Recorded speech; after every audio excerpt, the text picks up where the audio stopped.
I had a very brief stay with ICI, Mr. Chair. But the one thing that I found out, there are actually only three players, main players yan. Yung mga korap na politiko, yung mga korap na mga bureaucrats, and we're talking about infra, ibig sabihin mga korap na DPWH officials, at yung mga korap din ng mga contractors. No? Lahat sila korap dyan. Lahat. And the way I see it, it has become a cottage industry, a livelihood program. No? Sa laki ng perang involved. No? There should be 5 major players. No? Yung funder, which usually yung mga lawmakers, the DPWH at yung mga contractors, local government at yung community. Pero in is out, yung dalawa. Last dalawa. So sila lang nag-uusap. Most of the time, when we ask them, bakit hindi kayo transparent sa records? Bakit hindi nyo ilabas? Ang lagi nilang sinasagot is, paano kung i-alter nila? Paano kung baguhin at sirahin kami sa social media? So ibig sabihin, anong mechanism? And that's the reason why we're pursuing this, itong transparency and accountability mechanism. And na-introduce nga itong blockchain sa amin. So pag in-introduce mo, sinabi mo na sa mga official na yan na, o bakit hindi nyo blockchain? Wala na silang rason. Kasi very weak yung kanilang alibay. Nasabihin na, hindi namin gagawin yan kasi baka nakawin. O kaya baka i-alter pa, sirain pa kami. So, it's a very weak alibi. Pero may rason pa rin sila. May lusot sila. I was really surprised when suddenly I was asked, or there was a press conference without even consulting me, calling for me. And it was actually a hastily arranged press conference. Then suddenly, binabanggit na doon na I'm not an investigator, I'm just a legal advisor. When in fact, sila naman ang gumawa nung designation na yun, legal advisor and investigator. So there were contrasting na mga pronouncement. Kakayanin ko pa yun eh. Tatanggapin ko pa yun eh. Tatanggapin ko rin na wala akong authority over the PNP CIDG, which is true. But we took the opportunity to enter into an MOU. Nakipag-MOU kami to our initiative. Nag-MOU kami with PNP, with forthcoming yung sa NBI, with civil engineers, with IBP, mga lawyers. Ang dami mga volunteers. Even with structural engineers, meron din with watch group with M4GG. Para at least everybody, it's a whole of the nation approach.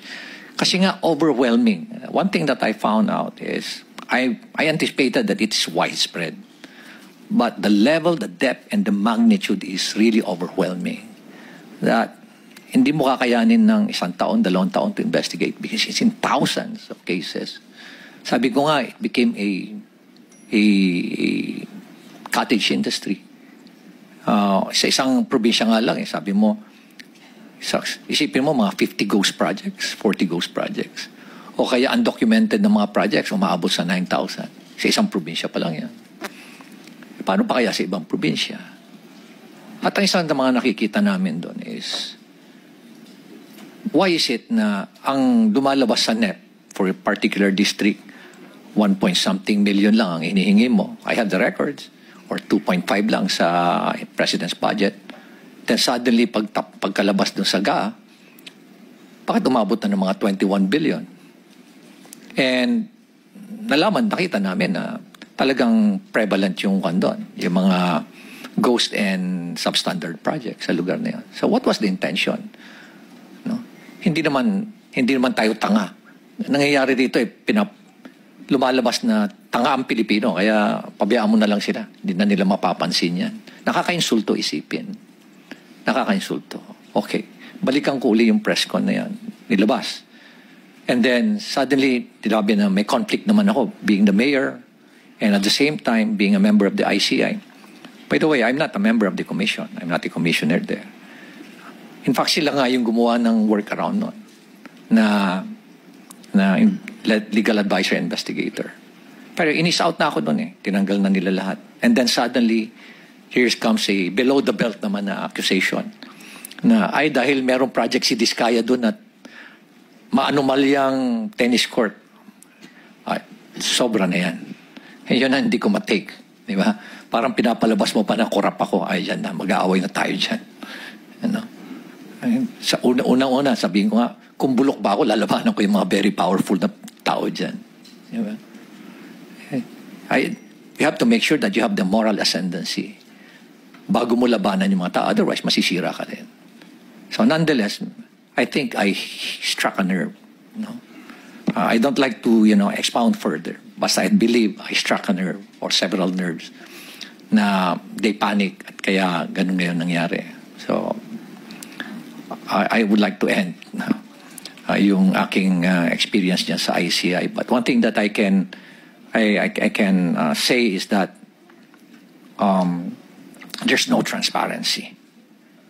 There's no transparency whatsoever. Nakita namin yan ni Secretary Vince. Tinago lahat. No? And they are just so comfortable doing it. They're not afraid. Imagine, hindi man lang nila naisip na paano ang taong bayan. Nakakainsulto pa. At ito nga, lately nga, sinabi pa na yung involved na congressman dyan, si Saldico, he did not abandon it. It was a sacrifice. My God. Nagdakaw ka ng bayan, kasi sasabihin mo, it was a sacrifice on your part. And it's not an abandonment. Ganyan na makababa yung standard natin sa Kongreso, Mr. Chair. Ganyan na ba tayo kawalang hiya ngayon? Manhid, di ba? Napaka callousness, hypocrisy.